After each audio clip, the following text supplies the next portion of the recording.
Luc, chapitre 12. Pendant ce temps, les gens s'étaient rassemblés par milliers, au point de s'écraser les uns les autres. Jésus se mit à dire à ses disciples, « Avant tout, méfiez-vous du levain des pharisiens, qui est l'hypocrisie. Il n'y a rien de caché qui ne doive être découvert, ni de secret qui ne doivent être connus. C'est pourquoi tout ce que vous aurez dit dans l'obscurité sera entendu en plein jour, et ce que vous aurez dit à l'oreille dans les chambres sera proclamé sur les toits.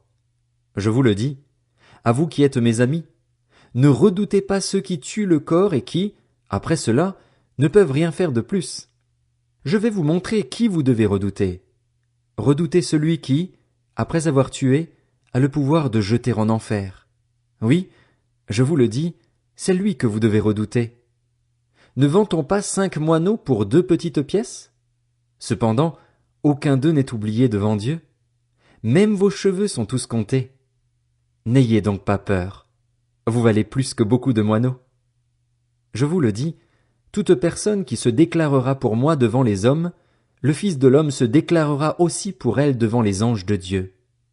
Mais celui qui m'aura renié devant les hommes sera renié devant les anges de Dieu. Toute personne qui dira une parole contre le Fils de l'homme, cela lui sera pardonné. Mais celui qui aura blasphémé contre le Saint-Esprit, le pardon ne lui sera pas accordé. Quand on vous conduira dans les synagogues, ou devant les magistrats et les autorités, ne vous inquiétez pas de la manière dont vous vous défendrez ni de ce que vous direz. En effet, le Saint-Esprit vous enseignera au moment même ce qu'il faudra dire.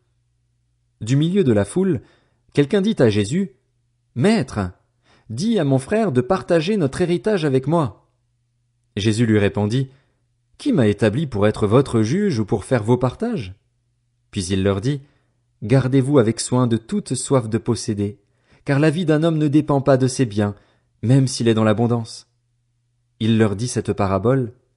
Les terres d'un homme riche avaient beaucoup rapporté. Il raisonnait en lui-même, disant, « Que vais-je faire? En effet, je n'ai pas de place pour rentrer ma récolte. Voici ce que je vais faire, se dit-il. J'abattrai mes greniers, j'en construirai de plus grands, j'y amasserai toute ma récolte et tous mes biens, et je dirai à mon âme, « Mon âme, tu as beaucoup de biens en réserve pour de nombreuses années. Repose-toi, mange, bois et réjouis-toi. » Mais Dieu lui dit, « Homme dépourvu de bon sens, cette nuit même, ton âme te sera redemandée, et ce que tu as préparé, pour qui cela sera-t-il? » Voilà quelle est la situation de celui qui amasse des trésors pour lui-même et qui n'est pas riche pour Dieu. Jésus dit ensuite à ses disciples, « C'est pourquoi je vous le dis, ne vous inquiétez pas pour votre vie de ce que vous mangerez, ni pour votre corps de ce dont vous serez habillés. La vie est plus que la nourriture et le corps plus que le vêtement. Observez les corbeaux. Ils ne sèment pas et ne moissonnent pas. Ils n'ont ni cave ni grenier, et Dieu les nourrit. Vous valez beaucoup plus que les oiseaux. Qui de vous peut, par ses inquiétudes, ajouter un instant à la durée de sa vie? Si donc vous ne pouvez rien faire, même pour si peu, pourquoi vous inquiétez-vous du reste?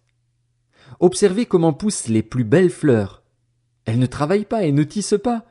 Cependant, je vous dis que Salomon lui-même, dans toute sa gloire, n'a pas eu d'aussi belle tenue que l'une d'elles. Si Dieu habille ainsi l'herbe qui est aujourd'hui dans les champs et qui demain sera jetée au feu, il le fera d'autant plus volontiers pour vous, gens de peu de foi. Et vous, ne cherchez pas ce que vous mangerez ni ce que vous boirez, et ne soyez pas inquiets. En effet, tout cela, ce sont les membres des autres peuples du monde qui le recherchent. Votre Père sait que vous en avez besoin. Recherchez plutôt le royaume de Dieu, et tout cela vous sera donné en plus. N'aie pas peur, petit troupeau, car votre Père a trouvé bon de vous donner le royaume. Vendez ce que vous possédez et faites don de l'argent. Faites-vous des bourses qui ne s'usent pas, un trésor inépuisable dans le ciel, où le voleur n'approche pas et où la mite ne détruit pas. En effet, là où est votre trésor, là aussi sera votre cœur. Mettez une ceinture à votre taille et tenez vos lampes allumées. Soyez comme des hommes qui attendent que leur maître revienne des noces, afin de lui ouvrir dès qu'il arrivera et frappera. Heureux ces serviteurs que le maître, à son arrivée, trouvera éveillés. Je vous le dis en vérité, il mettra sa ceinture, les fera prendre place à table et s'approchera pour les servir. Qu'il arrive au milieu ou vers la fin de la nuit, Heureux sont ses serviteurs, s'il les trouve éveillés. Vous le savez bien, si le maître de la maison connaissait l'heure à laquelle le voleur doit venir, il resterait éveillé et ne laisserait pas percer les murs de sa maison. Vous donc aussi, tenez-vous prêts, car le Fils de l'homme viendra à l'heure où vous n'y penserez pas. Pierre lui dit, Seigneur, est-ce à nous que tu adresses cette parabole, ou bien à tout le monde? Le Seigneur dit, Quel est donc l'intendant fidèle et prudent que le maître établira responsable de ses employés pour leur donner la nourriture au moment voulu?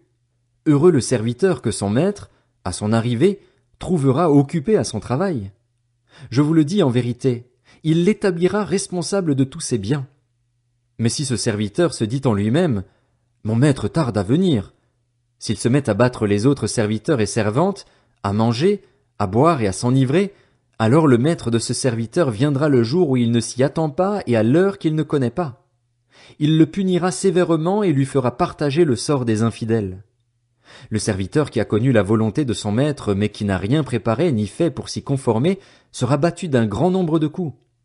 En revanche, celui qui ne l'a pas connu et qui a fait des choses dignes de punition sera battu de peu de coups. On demandera beaucoup à qui l'on a beaucoup donné, et l'on exigera davantage de celui à qui l'on a beaucoup confié. Je suis venu jeter un feu sur la terre. Combien je voudrais qu'il soit déjà allumé? Il y a un baptême dont je dois être baptisé, et quelle angoisse pour moi jusqu'à ce qu'il soit accompli. Pensez-vous que je sois venu apporter la paix sur la terre? Non, vous dis-je, mais la division. En effet, désormais, s'il y a 5 personnes dans une famille, elles seront divisées, 3 contre 2 et 2 contre 3, le père contre le fils et le fils contre le père, la mère contre la fille et la fille contre la mère, la belle-mère contre la belle-fille et la belle-fille contre la belle-mère. Il dit encore aux foules, Quand vous voyez un nuage se lever à l'ouest, vous dites aussitôt, La pluie vient, et c'est ce qui se passe. Quand vous voyez souffler le vent du sud, vous dites, Il fera chaud, et c'est ce qui arrive. Hypocrite, vous savez reconnaître l'aspect de la terre et du ciel. Comment se fait-il que vous ne reconnaissiez pas ce temps-ci? Et pourquoi ne discernez-vous pas par vous-même ce qui est juste? Lorsque tu vas avec ton adversaire devant le magistrat, tâche en chemin de t'arranger avec lui, de peur qu'il ne te traîne devant le juge, que le juge ne te livre à l'officier de justice et que celui-ci ne te mette en prison. Je te le dis, tu n'en sortiras pas avant d'avoir payé jusqu'au dernier centime.